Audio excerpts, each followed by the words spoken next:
No vídeo de hoje, 3 assuntos. Vamos voltar a falar no nosso, talvez, maior habitué do Fora de Curva nos últimos tempos, o ministro da Fazenda, Fernando Haddad. Ele declarou numa entrevista, acredito que foi uma coletiva, porque G1 e Folha de São Paulo estão afirmando a mesma coisa nas suas manchetes. Ele disse que, se a economia seguir desacelerando em razão dos juros, haverá problemas na arrecadação. Será que ele está errado em relação a isso? Não completamente errado, mas ele esqueceu alguns fatores importantes no movimento da economia brasileira e nós vamos esclarecer isso nesse vídeo, que vamos tratar também do resultado do setor de serviços brasileiros em fevereiro, ainda continua em alta, e para finalizar vamos passear um pouquinho pelo tombo das ações e das vendas da cervejaria Budweiser nos Estados Unidos, por conta de uma publicidade que não caiu lá muito bem no gogó dos seus fiéis, até então fiéis, bebedores de suco de cevada. Então vamos lá para o trabalho, gente. Meu nome é Eduardo Starosta e esse é o canal Fora de Curva. Bom, é público e notório que o ministro da Fazenda, Fernando Haddad, agora aliado à ministra do Planejamento, Simone Tebet, estão numa queda de braço com o presidente do Banco Central do Brasil, Roberto Campos Neto, para pressionar ele a derrubar os juros, a nossa Selic. E ele tem se mantido teimoso, não quer fazer isso porque considera que a inflação está muito elevada. Aí o Haddad deu uma declaração com muito eco nos veículos de imprensa mais tradicionais, dizendo, como antecipei na abertura desse vídeo, de que, se a economia seguir desacelerando em razão dos juros, haverá problemas na arrecadação. Ele tem razão no que falou? Até tem. Evidentemente, num país como o Brasil, onde os juros reais estão muito elevados, é claro que o custo financeiro vai lá para cima, as pessoas preferem não investir na produção, quem tem dinheiro para investir, e sim no mercado financeiro. Aí já é um ponto no qual se gera menos emprego, enfim, gera todo aquele ciclo de arrefecimento do crescimento econômico ou até recessão. Também, por outro lado, os consumidores que querem comprar mercadorias mais caras a crédito, vão ver lá a taxa de juros do mercado, que parece que nos cartões de crédito já superou a 430% ao ano no rotativo, mas isso ainda é impagável mesmo que for 200% é impagável. Mas olhando os juros do parcelamento, ele vai desistir, vai guardar o dinheirinho dele para eventualmente no futuro comprar esse produto à vista, tentando aí um bom desconto. É o que acontece e isso sim é verdade, desacelera o processo de crescimento da economia.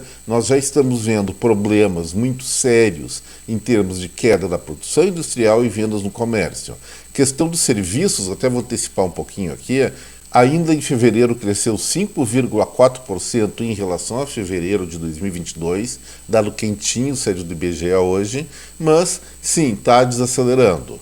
E aí, onde é que o Campos Neto pode ter razão nessa história? É porque o Fernando Haddad contou parte da verdade. Quando a gente vai tratar de política econômica, pelo menos no campo público, nós temos 3 variáveis principais para identificar uma situação saudável ou não da economia. O primeiro é o nível de atividade da economia, que realmente está desacelerando, como disse o Haddad, está frustrando muito ele, porque ele quer arrecadar mais impostos e, quando se vende menos, comercializa menos, produz menos, a base tributária é menor e ele arrecada menos, coitadinho, mesmo que subiu um imposto ou outro em termos de percentual que tira do nosso bolso. O segundo ponto base de uma economia é sim também, como diz o Haddad, a questão dos juros. Juros muito altos provoca assim uma desaceleração da economia e quando os juros estão muito baixos, a economia realmente tende a bombar, tende a se desenvolver de uma forma mais rápida, mais impetuosa. Mas faltou o terceiro ponto que o Haddad não citou. Nós temos nível de atividade, ou seja, quanto a economia está produzindo, nós temos aqui a questão dos juros. E o que faltou, gente? A inflação. Se a inflação está elevada, está acima dos padrões ideais para o país, e aqui no Brasil a meta do Banco Central é 3,5% ao ano, no máximo 4,5%, e se essa meta vai ser superada pela inflação mensal, o Banco Central, na sua responsabilidade de zelar pela estabilidade monetária do país, estabilidade do nosso real, a única coisa que pode fazer é subir juros no sentido de inibir realmente o consumo. Não tem outra coisa para fazer.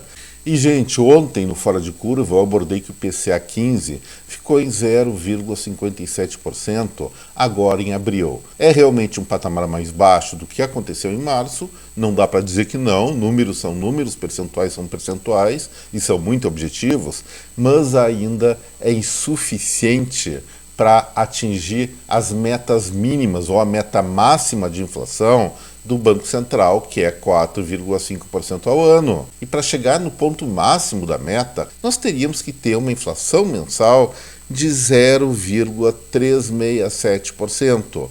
E está lá em 0,57%, então tem muito que cair. E sendo mais ousados, para chegar no centro da meta no Banco Central, a taxa de inflação média do Brasil deve ser em torno de 0,28%, quase 0,29%.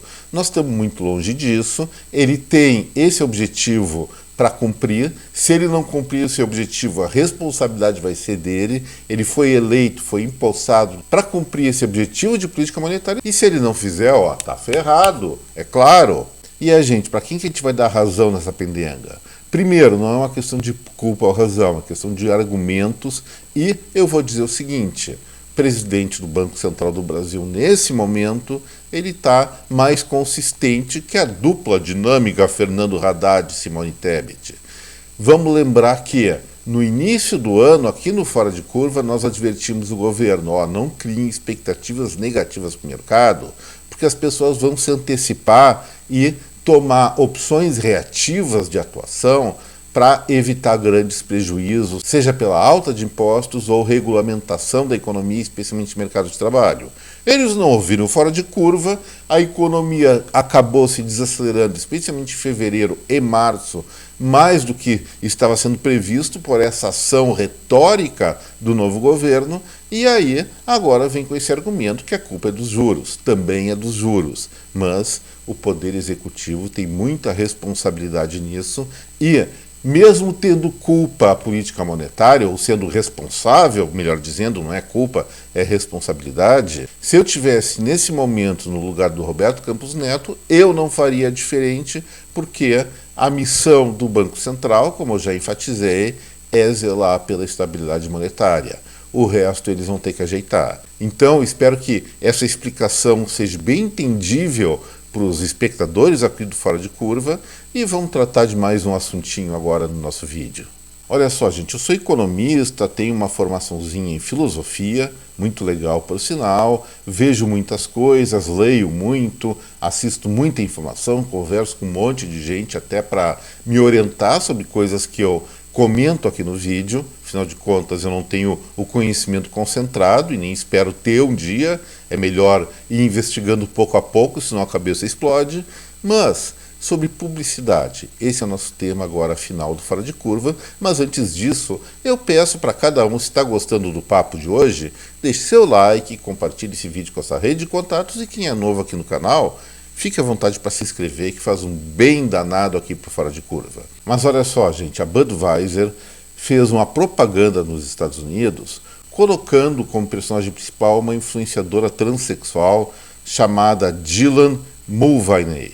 E aí o que aconteceu? Os espectadores da Budweiser assistindo aquela propaganda, não todos, mas grande parte deles, acabaram boicotando a cerveja, diz que é uma coisa conservadora, aquele papo de politicamente correto, mas o fato é que acabaram largando de mão de tomar a cerveja Budweiser por conta de não sentirem a imagem associada à cerveja convergente com eles próprios, os consumidores de cerveja.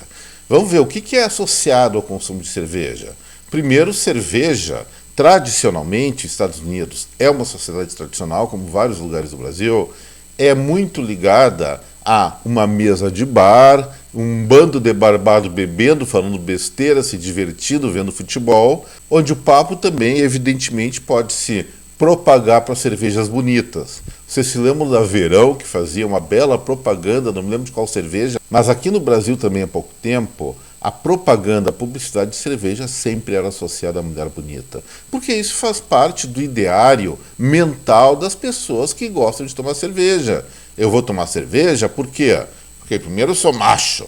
Segundo, é que quem bebe cerveja tem contato com mulheres bonitas ou se sente atraído por mulheres bonitas por ser macho. E aí entra uma trans, teoricamente nada de errado. Só que dentro do imaginário do bebedor de cerveja, especialmente no caso aí da Budweiser, deu uma certa embolação do estômago porque eles não queriam ser associados com essa personagem. Assim como aqui no Brasil, vamos falar a verdade, pode chamar de conservador, pode chamar de qualquer coisa, mas o fato é o seguinte, não sei se foi no ano passado ou retrasado, a Volkswagen resolveu fazer uma propaganda de um de seus carros, se não me engano, Europolo, onde o destaque eram dois namorados masculinos dividindo os passeios e aventuras dentro do carro. Olha, caiu as vendas porque grande parte das pessoas que eventualmente tivessem a intenção de comprar esse carro, Polo, não queriam sua imagem associada aos dois rapazes trocando carinhos de mãozinha, não sei como é que era. Gente, eu não estou sendo politicamente incorreto, não estou discriminando ninguém, cada um faz o que quer, mas mercado e mensagem publicitária tem que atingir, evidentemente, o espectador, o potencial consumidor, de uma forma que lhes agrade que haja uma associação de imagem. E nesse caso não ocorreu, por uma questão de birra política, do politicamente correto. Resultado, como eu falei, vendas despencaram da cerveja, cervejaria perdeu 5% das ações, e o resultado final, o que foi?